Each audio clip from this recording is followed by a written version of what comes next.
Fraîchement récoltés à la main, les citrons de Menton se pressent pour la peser.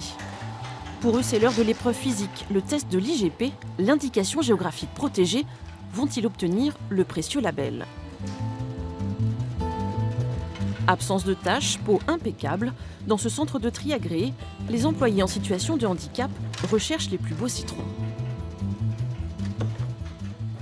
L'extra, c'est un citron qui est beau et qui n'a pas de taches. Si, admettons, il y a des pics, admettons, ici, et des pics de trucs, c'est-à-dire qu'il est plus extra. Le fruit ne doit subir aucun traitement chimique. Des contrôles aléatoires sont effectués 2 fois par an. Le cahier des charges du label est très strict. Les agrumes sont triés en différentes catégories en fonction de leur taille et de leur poids. C'est-à-dire que dans le citron de Menton, il y a le calibre 4-5, 3, 2, 1 et 0, du plus petit au plus gros. Les rares fruits hors calibre ou abîmés seront recalés. Ils deviendront des citrons de pays vendus 2 fois moins cher. Mais comment conserver ce parfum de Menton en dehors de la saison?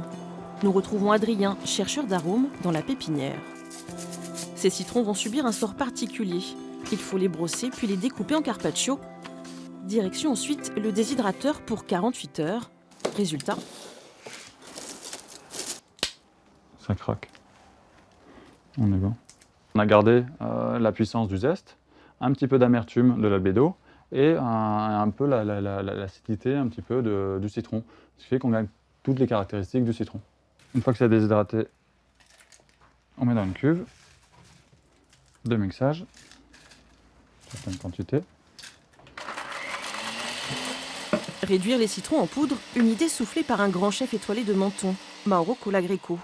Le procédé d'Adrien, inspiré des chercheurs d'or, est encore artisanal. Donc ça nous fait une poudre qu'on utilise, qu'on passe dans un tamis. Le tamis nous permettant d'enlever le plus gros. Et on obtient cette poudre.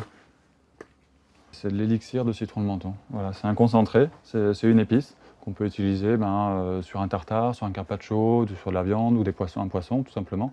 La limite qu'on y a trouvée, c'est effectivement que ça peut perdre en parfum si on le cuit trop. Pour Adrien, pulvériser les précieux citrons en poudre, ça n'a rien de cruel, bien au contraire. J'ai sublimé mon produit en le mettant en poudre et en plein mois de juillet, sur une salade de tomates mozza ou de mettre un petit peu de citron en poudre, je me revois 3 mois, 5 mois avant, quand je l'ai déshydraté ou cueilli sur l'arbre. J'ai prolongé la vie de mon fruit. Une poudre dorée, très parfumée, qui permet d'offrir une seconde vie au citron de Menton, comme une renaissance.